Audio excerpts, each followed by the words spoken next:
I'll take a look. You can send me an email on that, but for the show, I got to keep it tight. This is a good framework for everybody. Obviously, everybody's going to want to save their things. For keeping it tight, we'll go right into the question. What question can I answer for you, brother? I just wanted to ask you, what do you think is the most critical thing for people who come out of military, and try to... Yes. Yes, that's a great question. Anton, thank you so much for that. I'll let you, I'll do this. Good. That's how we got to do it. You got to do it like that, like the call-in radio shows. Right. Anton, great question. Yeah, this way. But I might want to keep it. I'll make those decisions.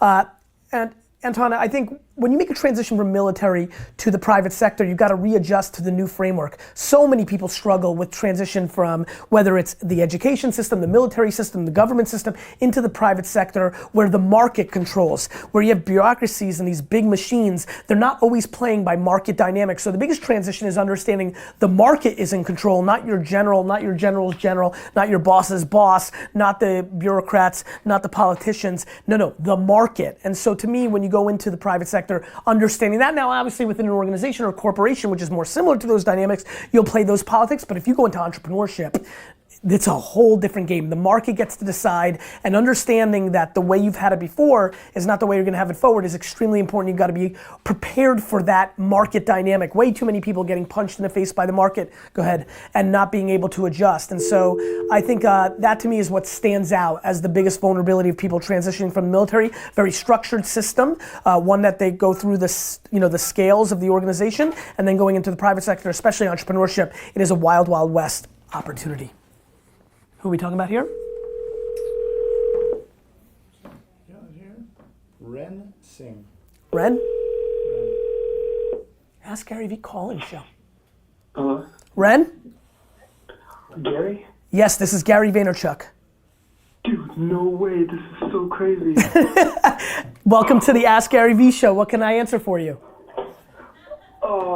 Wow, I didn't think I was gonna get the phone call. Ren, the point of this was I'm putting out the numbers. It's for the Ask Gary V show. You gotta have your question ready, baby. I know, it's okay. Let's see how well I do on the spot. I like it. Why don't we do this while I buy you some time? Ren, where are you from? Well, originally I'm from Estonia. Very nice. I live in Seattle, Washington right now. Very nice. Big day for Seattle here. Obviously the big contest winner who's gonna shadow me from the day was from Seattle. Ren, what question can I answer for you? All right, so almost 21 years old. I'm going to school even though I know I should just be doing business or becoming an entrepreneur. What do you say? Just finish school and do it, or what do you think? Well, let's break it down. Why are you staying in school? Are you doing it for your parents? Are you doing it for yourself? Or do you still have some thoughts that an education is a good backup plan? Like, what's your truth? Don't bullshit me, Ren. Honestly, self-doubt, and that's it. I love you for that. I love you so much, Ren, for that. So now the question becomes, why do you have that? What do you have in your history that creates that? Have you been able, the one thing that allows kids to make the jump if they have self-doubt is if they have a history of making money. What allowed me to never be scared was I knew I could make a dime. Have you had selling or entrepreneurial background as a teenager, as a kid? Have you ever made money selling shit? Oh yeah, dude. I was like in 3rd grade, my friends were playing outside and my family didn't have money, so I was mowing lawns and washing cars and doing all that stuff. I used to get in trouble in middle school because I used to sell candy bars during class. Ren, let me ask you a question.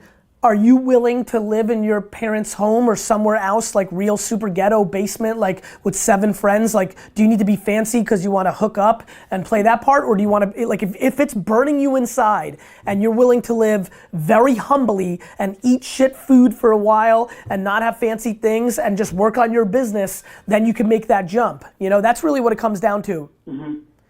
Yeah, I know a lot of people say that they would, but I know myself and I would be fine. I mean, when I went to my first year in college, I was debating on sleeping in my car just to save tuition money so I could open something up. Listen, Ren, I mean, to be very honest, just even going through this talk, I think you win either way. If you want to take these next couple of years, work out your doubt issues, and maybe get into a place where you can Phil, can you answer that question? Because I got Tyler tied up in the show. And you can, you know, if you want to work out those issues and get into a place where you have some fun and not have that responsibility and you want to go out and party and things of that nature, I think that's super fine. But I also think that asking you those questions, I think you're in a place, you can't tell them I need 15 minutes, let them know. I think you're also in a place where you'll be okay if you make that jump. I think you're in a good spot either way.